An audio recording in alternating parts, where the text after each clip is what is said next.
Malaking inamin netong si Thompson sa isang panayam sa kabilangan ng panalo na nauwi ng barangay last Sunday kontra SMB.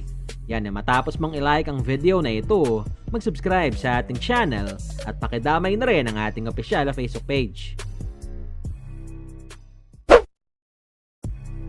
Mamaya nga mga bulero, magaganap na itong game number 2 sa serye ng Meralco at TNT.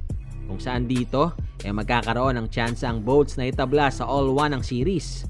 Pero bago yan, ating pakinggan muna itong naging komento ni Bong Quinto sa ugaling ipinakita ni Yao sa kanilang nagdaang serye kalaban ng Ross.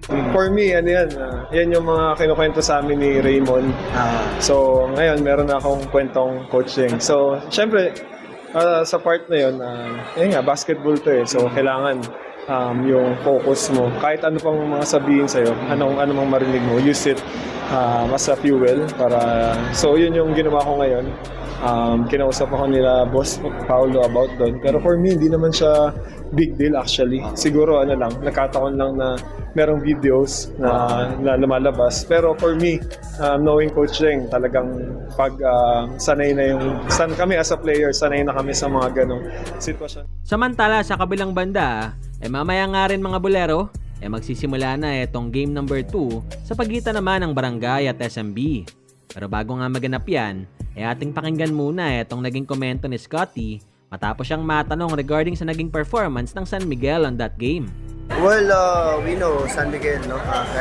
There's no safe lead against San Miguel, but a good thing we keep on battling, no, down the stretch, and luckily we got the W, but yun nga, siguro nag-step up yung defense namin nung huli.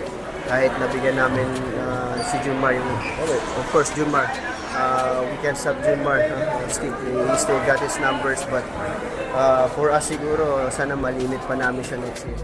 Pero maliban dito, nagbitaw din ng ilang salita itong si Thompson sa mga dapat gawin ng Gin Kings upang kanilang masustain ang kalamangan.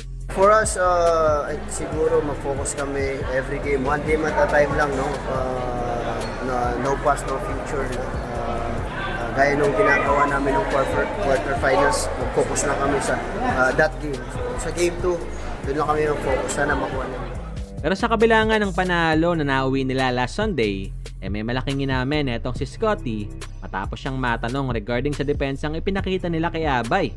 Sa numbers niya talagang alayo pa ng sa game plan namin. So sana malimit pa namin siya.